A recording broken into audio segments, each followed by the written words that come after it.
네, 안녕하세요. 신박사 인사드리겠습니다. 2021년 12월 3일 신박사의 장마감 복귀 방송 하도록 하겠습니다. 오늘은 미국 시장이 어제 급반등을 했죠. 뭔가 좀 직감적으로 올라야 되는 위치에서 이제 엊그제 이제 급락을 했지 않습니까? 그래서 특별하게 이제 이 신종 변이가 특별하게 치명상을 주는 그런 게 아니라면 사실상 반등이 또 격하게 나올 수 있기 때문에 그게 어제가 아닐까 생각했는데 아니나 다를까 미국이 급반등을 좀 만들어냈죠. 어쨌든 오늘 우리나라 시장도 양시장 합쳐가지고 한 2,200여 종목 가까이 상승하면서 전체적인 어떤 업종이 대체적으로 다 상승했죠. 그래서 어쨌든 시장은 최근에 어떤 공포심, 위기론 이런 거에서 완전히 좀 벗어나는 흐름을 오늘은 좀 딱 찍어줬다. 그렇게 좀 생각이 되고요. 특히나 이제 오늘 슈퍼 예산이라 불리는 600조 원의 이제 내년도 예산안이 이제 통과가 됐죠. 그래서 이제 완벽한 인플레이션의 어떤 흐름이 내년에 전개될 게 확실해졌구나 하는 생각이 좀 듭니다.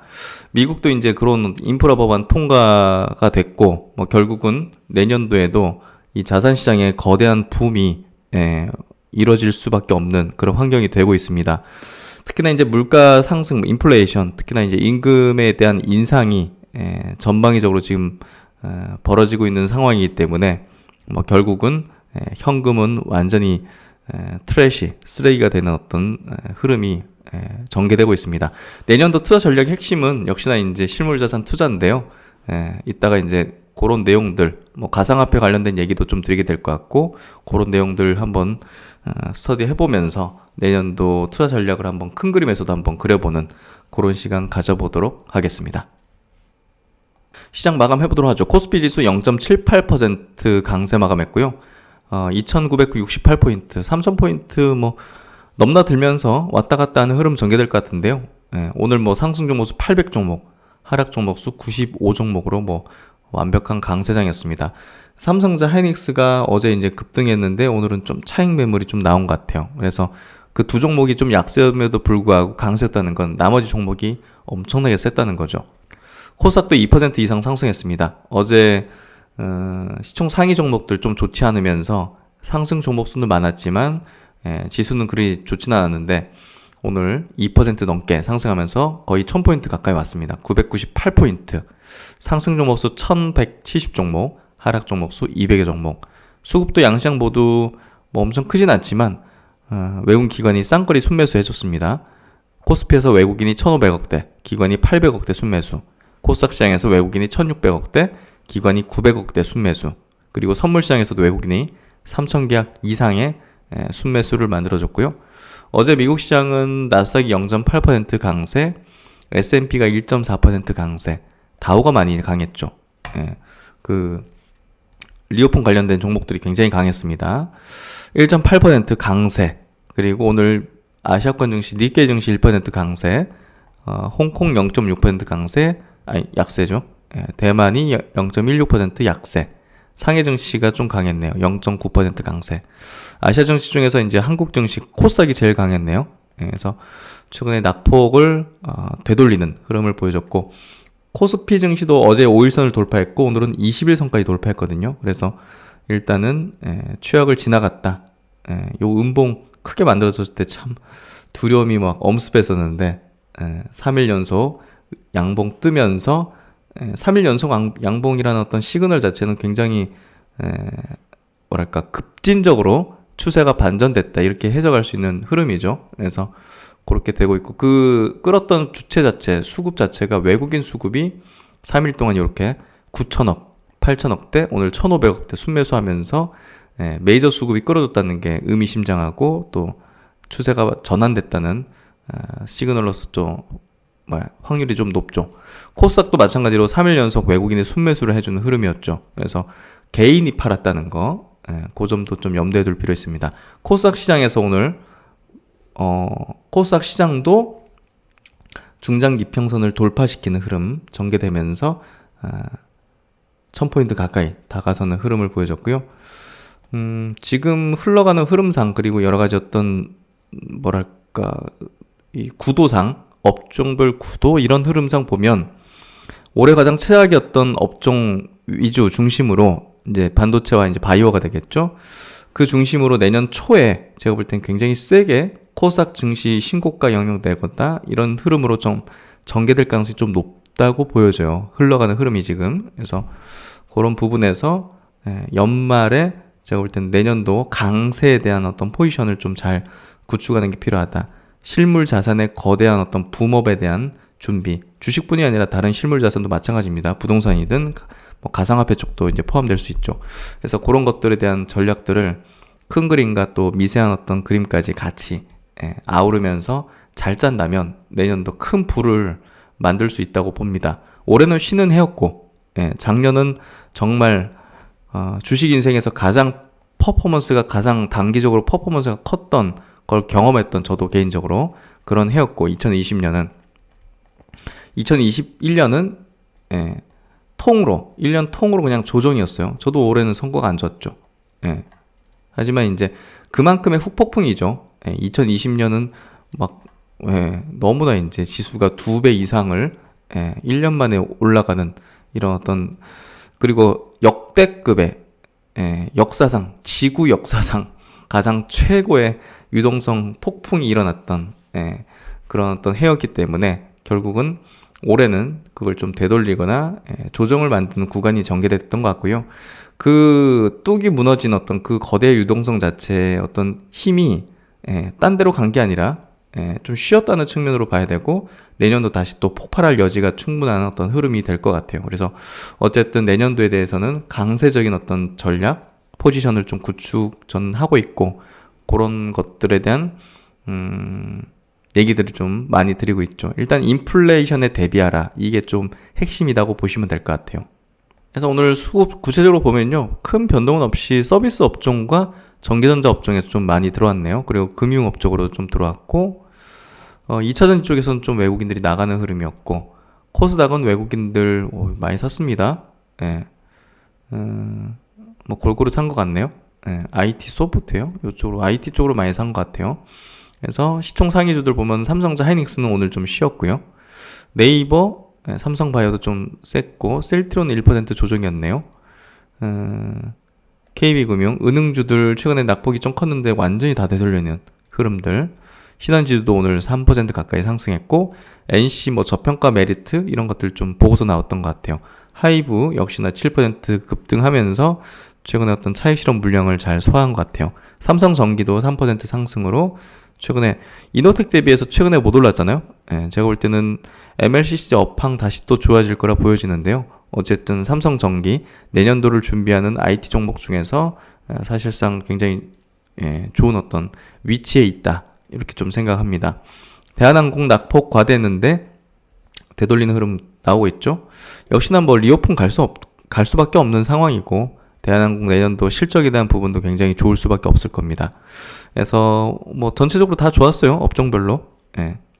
그리고 코스닥 넘어가면 셀트론 헬스케어, 셀트론 제약은 그렇게 뭐 강하지 못했던 흐름이었고 어제 약했던 종목군들이 대체적으로 굉장히 강하게 반격하는 흐름들. 에코프로비엠도 5.9%, 펄어비스도 어제 10%? 몇 퍼센트죠? 9.3% 빠졌는데 오늘 5% 상승. LNF도 상승 2%, 카카오 게임즈도 4% 상승, 위메이드도 어제 낙폭이 컸는데 오늘 6% 상승하면서 어제 하락을 많이 되돌리는 흐름. 알테오젠도 5% 상승하면서 여기서 바닥을 좀 형성하는 모습이거든요. 어쨌든 알테오젠 같은 경우는 뭐 이게 악재에서 떠진 게 아니라 기간 조정, 가격 조정을 받은 거니까 이 정도 선에서는 지지를 받는 것 같아요. 그래서 그런 것들 보시면서 전략에 한번 참고를 해보시고 오늘 ST팜 4.9% 역시나 강세. 외국인 기관 오늘도 쌍끌이 매수를 하는 흐름. 오세임플란트 오늘 10% 상승. 이렇게 나오는 흐름. SM이 11% 상승이네요. 그래서 반등 흐름들 좀 보여주는 것 같고 반도체 쪽 보면요. ISC가 오늘 신고가입니다. 5.8% 강세 흐름. PSK도 2.5% 강세 흐름에서 반도체 관련주들 오늘 뭐 삼성 하이닉스는 좀 약세였지만 나머지 소부장 업체들은 굉장히 강한 흐름을 뭐 이어가는 모습을 이제 보여줬습니다. 뭐 골프존 이런 것들도 오늘 2% 상승하는 흐름 보여줬고요. 그럼 이제 외국인과 기관의 동시 순매수 종목 한번 보도록 하죠. NC소프트가 700억이네요. 네이버도 오늘 470억. 최근에 수급이 계속 좋습니다. 여기서는 저점대를 다지면서 SK하이테크놀로지도 바닥을 다지는 흐름으로 수급도 밑에서 들어오고 있고, 카카오뱅크 최근에 좋아요, 수급.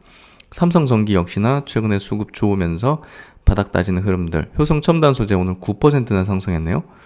기아 그리고 신한지주 이렇게 은행주도 섞여 있는 것 같습니다. SK바이오팜 오랜만인데요. 수급 바닥권을 형성하는 형태 역시나 이제 전개되고 있고, SK지주회사도 중장기 평선 지지받으면서 수급도 우호적인 어떤 흐름인 것 같습니다. 그리고 이제 코스닥 넘어가면 뭐 오늘 강세 보인 종목들 대부분 수급 좋죠. 에콜포러빔, 다날, 뭐 카카오게임즈, 컴투스, 오스템 임플란트, 바이오 종목 ST팜 같은 경우도 수급이 오늘 100억 들어왔네요. 반도체 이제 ISC 거의 100억 가까이 신고가, 게임빌 68억 정도, 휴젤은 좀 악재인데 이 소송 걸리는 문제 종목은 사실 건드는 건 아니죠. 그래서 이런 것들은 제가 볼 땐 투자 대상에서 제끼는 게 맞다. 원익 IPS 반도체 수급 들어오는 흐름들, 레고캠바이오 역시나 바이오 쪽 유망한 기업이죠. BH 2% 상승, 수급도 들어오는 어떤 흐름들, 셀트리온 제약도 수급은 오늘 좋았던 것 같고, 테스나 고형, 반도체 관련 종목들, 제이시스 메디칼, 미용 관련주 오늘 6% 상승하는 흐름. 딥레이드 빠지긴 했지만 수급은 좋았던 것 같습니다. HFR, 5G 관련 종목들도 바닥권을 좀 다지는 흐름들 최근에 전개됐죠. 네오민텍도 오늘 수급은 좋았던 것 같네요. 쌍거리로 들어오는 흐름들. 어쨌든 뭐 바닥권을 형성하는 종목들, 서서히 이제 메이저 수급들도 들어오는 것 같은데요. 이런 것들 차분히 잘 전략 세우시면 될 것 같고, 종목은 여기까지 한번 보도록 하겠습니다. 오늘 큰 이슈가 또 하나 나온 게 있습니다. 607조에 달하는 이제 슈퍼 예산안이 이제 본회의 통과됐다는 내용인데요. 600조 이상의 이제 예산안이 조금 진통이 있지 않을까 생각했는데, 본회의를 통과했어요. 그래서 역대 최대 규모고요. 이게 통과된다는 거를 어느 정도 한국은행도 염두에 두고, 금리 인상을 2번 선행적으로 좀 단행한 게 아닐까 싶고요. 돈이 풀린다는 겁니다. 그만큼, 많은 돈이 풀린다는 거고, 그게 결국 이제 인플레이션을 더, 거대화시키는 그런 흐름으로 이제 될 거라는 게 이제 제 생각이고요. 기존 정부안보다 3조 3천억을 증액했고, 뭐 더불어민주당이 단독 상정해서 이제 처리를 했다. 그리고 이제 지역 화폐 발행 규모가 이제 30조 원으로 결정됐다고 하는데요. 30조 원 중 중앙정부가 15조 원어치, 나머지 15조 원은 지방 재정을 통해서 지원할 예정이다. 엄청난 규모로 이제 돈을 푸는 거잖아요. 그 지역에서 쓸 수 있는 화폐를 한다는 거니까. 그래서 어쨌든 엄청난 그 인플레이션이 내년도 투자 전략에서 핵심적인 어떤 전략이 될 것이고요. 뭐 100% 주식만 고집할 필요는 없다고 생각해요. 지금 이제 실물 자산의 어떤 거대화가 내년에도 분명히 이제 이어질 거라 보여지고, 미국 같은 경우도 이제 인프라 법안이 통과되면서 엄청난 재정 부양책이 이제 시행이 될 것이고, 또 이제 파월 의장도 결국 이제 이번에 이제 그 굉장히 좋은 뭐랄까, 결국은 인플레이션을 용인하는, 지속 가능하다는, 그리고 내년도 중반까지 인플레이션은 뭐 거스를 수 없다는 그런 발언들을 하면서 사실상 용인하는 어떤 흐름을 좀 보여주고 있죠.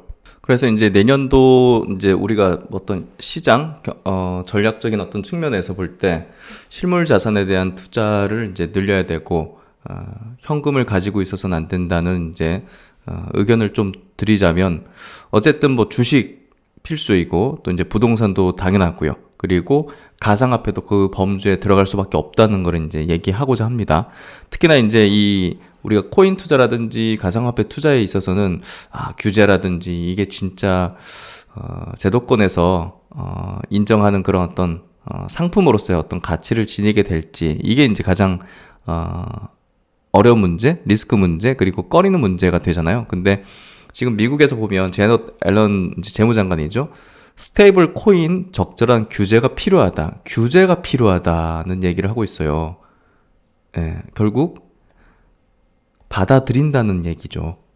규제를 한다는 건 받아들인다는 얘기죠. 예를 들어서 세금을 이제 세금의 이제 세금에 대한 부분을 마련하고 있다. 뭐 이런 것들이 결국 이제 제도권 안으로 들어오게 한다는 거거든요. 결국. 그래서 이제 스테이블 코인이라는 거는 이제 그 달러나 어떤 통화랑 가치를 이제 1대1 뭐 이렇게 맞춰줄 수 있는 이제 비트코인하고 이 스테이블 코인하고 이제 이렇게 교환할 수 있고, 이 스테이블 코인하고 이제 어떤 특정 통화랑 이제 1대1로 이렇게 스테이블하게 이제 교환할 수 있는 그런 어떤 중간 다리 역할하는 그런 코인이라고 보시면 될 것 같아요. 이런 것들이 이제 꽤나 발행이 돼 있고, 그냥 이제 어떻게 보면 직접적으로 비트코인이나 이더리움이나 이런 것들을 규제하는 게 아니라 그 중간에 이제 교환할 수 있는 그 매개체인 이 스테이블 코인에 대한 규제를 하면서 결국은 이 비트코인이나 이더리움 같은 이런 가상화폐, 대표적인 가상화폐를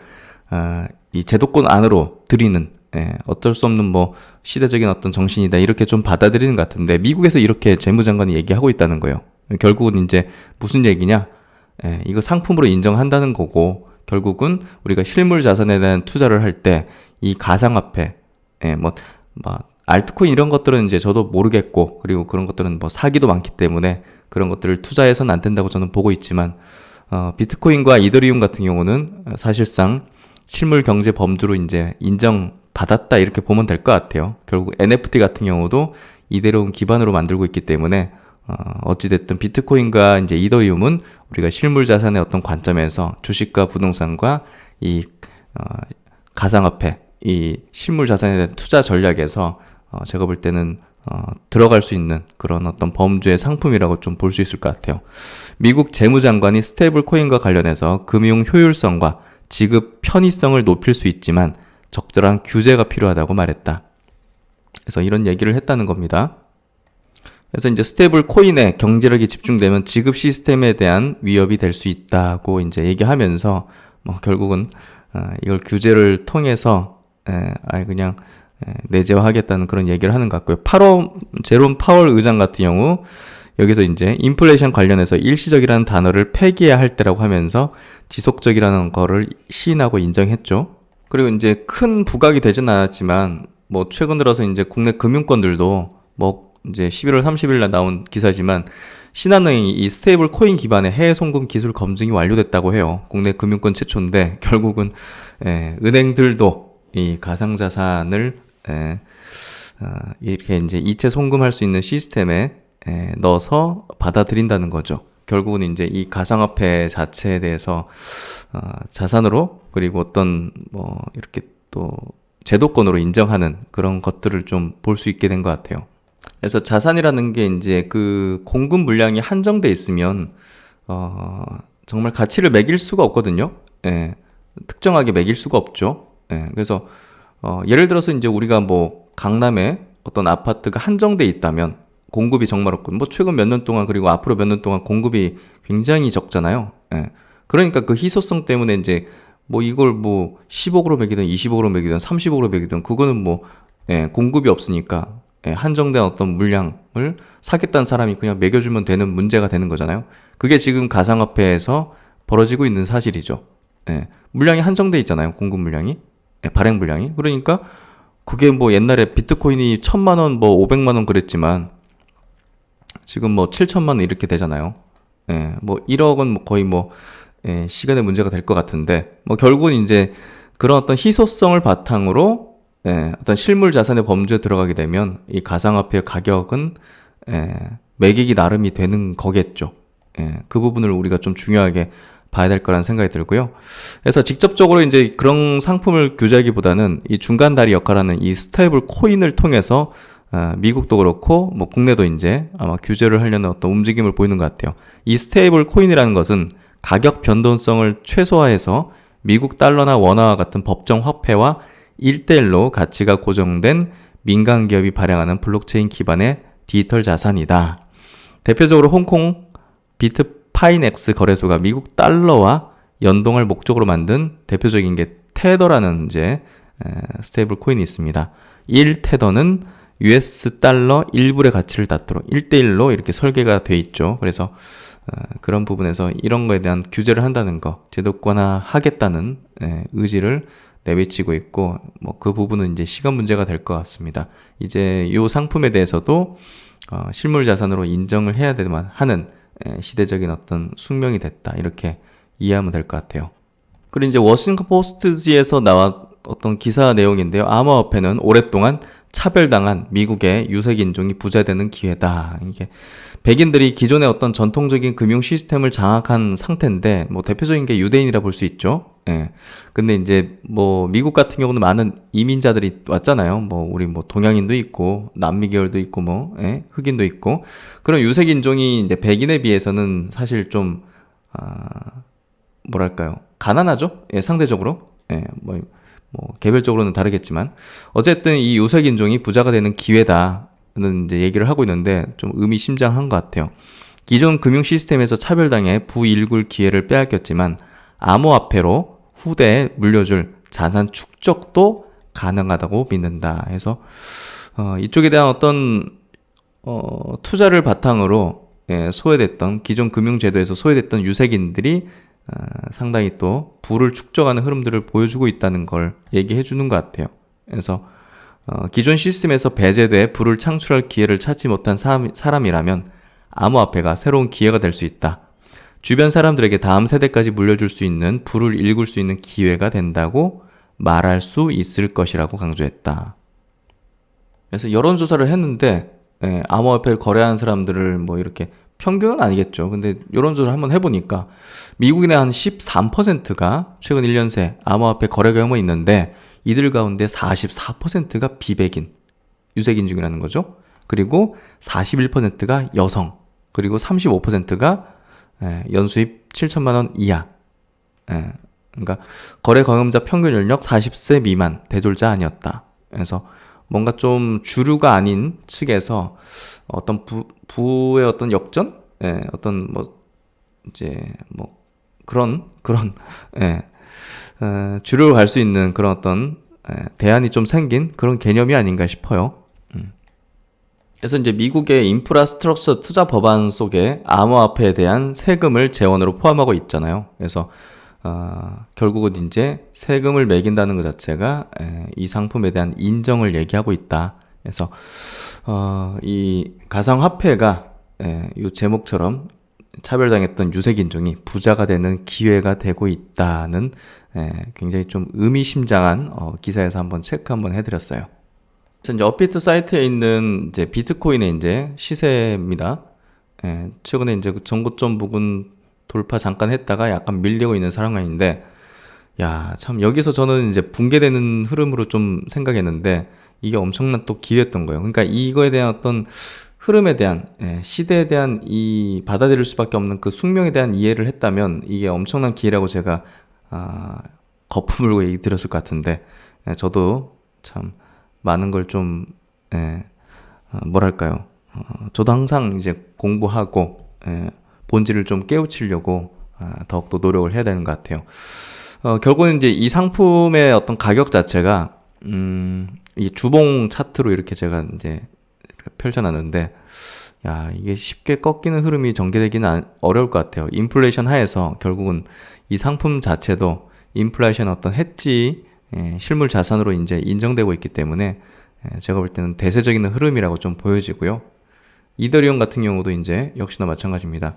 여기서 이제 조정을 세게 이렇게 반토막 이상 났지만 금세 이렇게 돌파를 하고 더 그 이상으로 지금 치닫는 그런 흐름이 신고가의 영향을 계속 내고 있죠. 그래서 일시적인 어떤 뭐 한두 달 상간의 어떤 시세 조정이란 이런 것들 통해서 수세가 꺾였거나 붕괴된다는 시각을 가지는 것도 굉장히 편협한 생각일 가능성이 높을 것 같습니다. 결국 큰 트렌드를 보면서 이런 자산에 대한 생각들을 하는 게, 전략을 세우는 게 제가 볼 때는 현 시점에서 제가 생각해보니까 저도 이제 과거에 잘못된 생각을 했던 것 같습니다. 그래서 그 부분을 한번 우리가 여러분도 한번 생각해 보시면 좋을 것 같고요. 왜 제가 이제 이런 생각에 도달하게 됐고 제 과거의 생각을 뒤집게 됐는지도 한번 생각해 보시면 좋을 것 같아요. 내년도 화두는 인플레이션이 될 것 같고요. 그리고 실물 자산에 대해서 투자는 정말 우리의 어떤 자산의 어떤 지각 변동을 만들게 될 것 같고, 부자와 빈자를 완벽하게 가르는 흐름이 전개될 걸로 생각이 되거든요. 이 점 한번 여러분도 스터디를 깊게 한번 해보시면 좋을 것 같습니다. 그리고 이제 툴젠 얘기 한번 해보도록 하죠. 청약 첫날 증거금 428억, 경쟁률 4.9대 1. 뭐 완전히 청약 참패한 거죠, 사실. 그리고 이제 기관 대상 수요 예측에서도 공모 밴드 하단도 깨버리고, 하단이 10만 원이었는데 7만 원으로 결정됐으니 완전히 그냥 어쨌든 제가 볼 때는 이 기업에 대한 이해도라든지 혹은 이제 지나친 어떤 리스크에 대한 우려, 그리고 바이오 섹터에 대한 지금 처참한 어떤 분위기라든지 이런 것들이 복합적으로 작용하면서 굉장히 과도한 낮은 가격에 좀 형성됐다 보여지고요. 오늘 이제 청약 마감인데 아직 경쟁률이라든지 뭐 이렇게 나온 건 아닌 것 같아요. 그래서 어쨌든 어제 기사 가지고 말씀드리지만 이 기업에 대한 분석을 좀 자세히 한번 해보시면 뭐 상당히 세계적인 어떤 유전자 가위 기술을 갖고 있다, 이렇게 이해가 되실 거라 생각합니다. 어쨌든 그 남들이 잘 모르거나 또 이제 뭐랄까 당시 어떤 시장 상황이나 이런 분위기에 의거해서 정말 이제 진주가 될 수 있는 그런 기업이 정말 이제 내팽개 쳐질 때를 주식 투자하는 사람 입장에서는 유심히 봐야 됩니다. 그래서 재작년이었군요. 재작년? 아니구나. 작년이네요. 작년 이제 박셀바이오가 청약이 굉장히 안 좋았고, 또 상장해서도 공모가 밑으로 계속 내리꽂히는 그런 모습을 보였죠. 하지만 그 기업에 대한 어떤 가치를, 그리고 기술에 대한 어떤 이해도를 가졌다면 좋은 기회를 아마 맞이했을 거라 생각합니다. 그런 것처럼 마찬가지예요. 올해 이제 크래프톤 같은 경우도 이제 상장 당시에 별로 안 좋았는데 그래도 그때보다는 지금 올라와 있잖아요. 그만큼 이제 국내에서 인지도가 낮은 어떤 게임 회사였다는 거, 배틀그라운드란 게임이 해외에서 더 인기가 많았다는 거, 그런 것들이 결국은 이제 낮은 어떤 청약 경쟁률을 만들고 참패했다, 이런 평가들을 했었죠. 그래서 남들이 좀 팽개치지만 그게 유망하다 생각되는 것들을 골라낸다면 제가 볼 땐 큰 기회로 만들 수 있을 거라고 봅니다. 툴젠 같은 케이스가 그런 케이스가 되지 않을까, 저는 그렇게 좀 바라보고 있습니다. 오늘 그러면 첫 번째 소식은요, 그 바이오 쪽의 소식 먼저 해보도록 하죠. 휴젤에 대한 어떤 최근에 뭐 악재적인 부분이 계속 나오고 있죠. 그래서 과거 이제 메디톡스와 대웅제약이 겪었던 그런 국내 시장에서 어떤 그런 부분들을 똑같이 겪고 있어요, 지금 현재. 그래서 보톡스 6개 품목이 허가 취소됐다. 하지만 뭐 휴젤은 즉각 취소 소송을 이제 내겠다. 그래서 파마 리서치 바이오하고 같이 지금 국가 출하 승인 없이 국내 판매를 했기 때문에 이제 식약처에서 제재를 했다, 이렇게 하는데, 휴젤은 수출용은 출하 승인 대상이 아니다, 취소 소송 및 집행 정지 신청을 하겠다, 이렇게 하면서 반발을 좀 하고 있죠. 그래서 식약처는 지금 폐기를 할 것을 명령하고 있거든요. 와, 참. 저는 이제 이 사태를 지금 몇 년간 지금 계속 보고 있잖아요, 국내 시장에서. 대웅제약과 메디톡스의 어떤 싸움이 미국까지 가서 소송전을 하면서 뭐 두 기업 모두 주가가 박살나고, 또 메디톡스는 뭐 정말 주가가 거의 8분의 1 토막 이렇게 났잖아요. 그래서 유망하던 그런 기업들이 뭔가 좀 내부 싸움으로 인해 가지고 망가지는 그런 형태가 지금 보톡스 필러 업체들이 계속 겪고 있어요. 그래서 이게 좋은 모습은 아니고, 또 아니 뭐 해외 기업과의 뭐 특허권 소송이라든지 뭐 이런 것도 아니고, 국내에서 누군가 이거를 찔렀다는 거잖아요, 사실.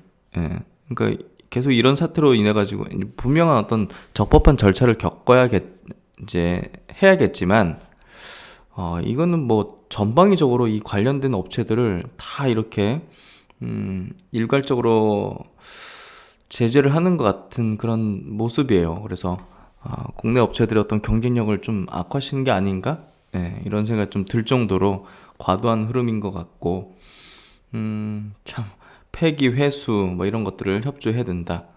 그래서 휴젤은 이제 어떻게 입장문을 내고 있냐면 메디톡스와 비슷했던 것 같은데요. 식약처 처분의 대상이 된 제품은 수출용으로 생산 판매된 수출용 의약품이다. 국가 출입 승인의 대상이 아니다. 이번 조치는 국내에 설립된 무역회사를 통해서 수출한 제품을 국내 판매로 간주한 식약처의 해석으로 인한 것이다 하고 이제 반박을 했습니다. 그래서 이제 이런 것들이 결국은 조금 뭐 서로 협의를 하든 뭐 논의를 해가지고 좀 뭐 적당히 합의하는 어떤, 아니 그렇게 해야지 이걸 계속, 아니 제가 이제 어떤 뭐 적법하게 하는 거를 이제 뭐 반박하는 게 아니라 사실 야 이건 뭔가 좀 국내 업체들 대상이잖아요 계속. 그래서 휴젤은 수출에는 국가 출하대 승인이 필요하지 않다는 식약처의 안내를 따랐을 뿐 의도적으로 회피하거나 우회할 사유가 없다. 그러니까 회사의 입장도 이렇게 고려해가지고 사실 의도성이 아니라면, 의도성이 아니라면 뭐 어떻게 보면 잘 하면 되잖아요 서로. 그냥 좋은 방향으로 명백한 법리적 판단의 차이가 존재하는 규정에 대해 무리한 해석을 내리고 기존 입장을 고수한 식약처의 처분이 다소 아쉽다. 그래서 식약처의 뭐랄까 좀 아쉬운 어떤 그런 부분들이 좀 많은 것 같아요.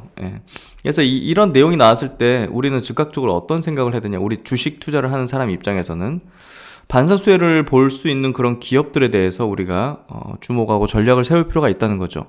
오늘 이제 급등하는 모습을 보이기도 했지만 뭐 실적이 굉장히 드라마틱하게 좋아지고 있는 그런 기업 중에 하나죠. 필럭의 작은 거인이다 뭐 이런 정도로 이제 제목을 달 정도로 상당한 어떤 퍼포먼스를 내고 있는 바이오 플러스라는 기업인데요. 상장한 지 얼마 안 됐어요.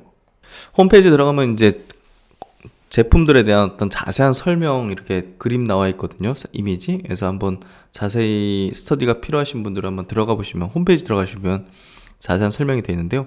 요 키움증권 리포트 한번 볼게요. 지금 현재 시가총액은 한 3,500억 내외 정도 되고 있는데 매출액 뭐 올해 예상되는 게 한 400억에 영업이익도 200억 이상 이렇게 예상되고 있다는 부분이 뭐 결국은 상당한 어떤 성장 스토리를 좀 그려나가고 있는 상황이거든요. 그래서 시총 수준보다는 밸류에이션을 어느 정도 매겨줄 것인가가 어떻게 보면 주가를 가늠할 수 있는 부분이기 때문에 이 성장률이 유지될 것인가, 높아질 것인가, 떨어질 것인가, 이 부분에 대해서 우리가 조금 더 가능성이 높은지를 타진하면서 분석을 한번 해보는 게 필요할 것 같아요.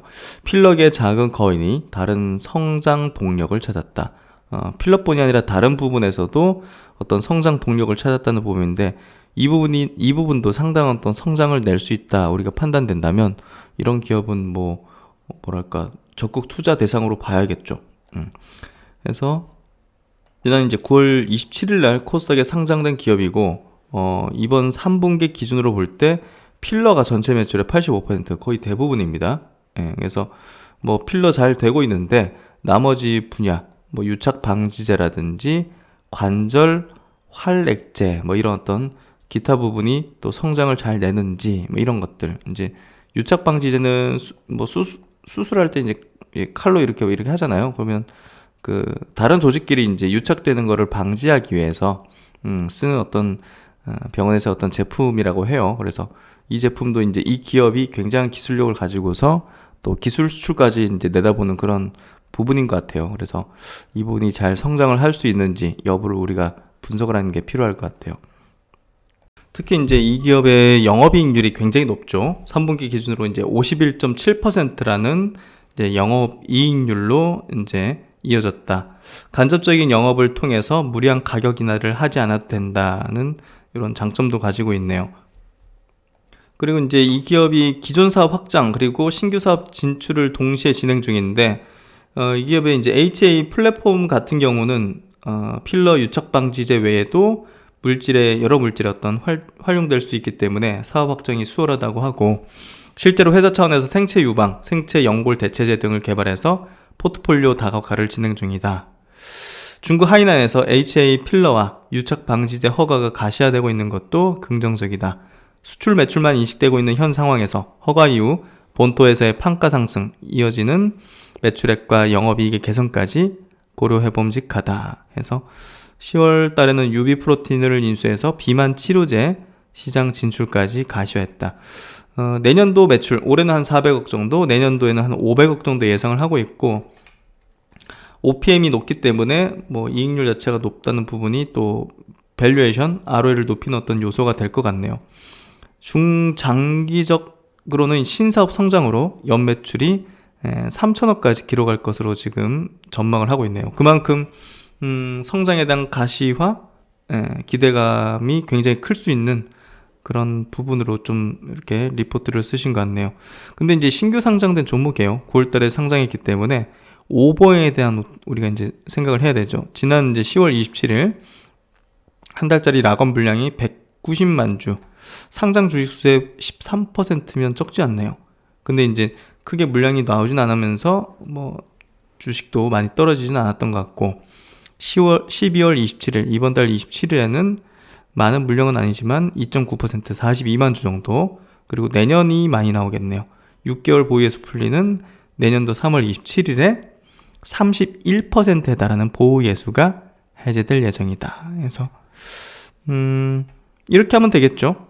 이번 뭐 반사 수혜 기대감으로 이제 주가 오르는 분을 수익을 취하고 뭐 요 즈음에 가지고 다시 저가 매수한다든지 뭐 이런 전략.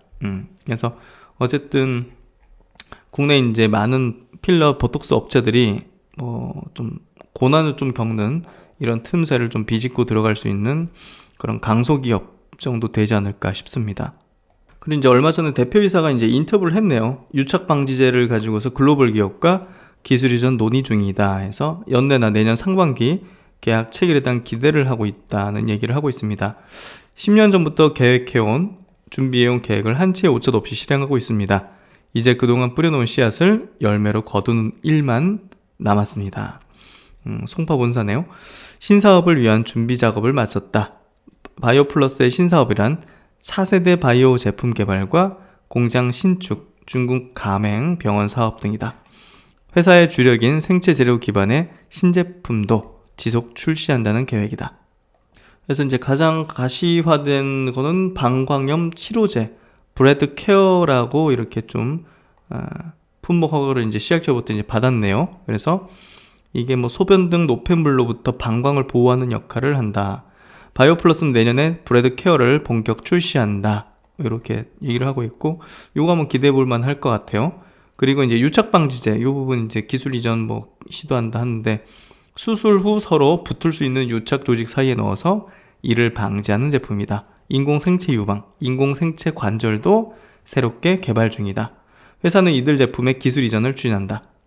유착 방지제는 한 글로벌 기업과 해외 지역 권리 이전을 논의 중이다. 연내나 내년 상반기에는 계약 체결이 가능할 것으로 보고 있다.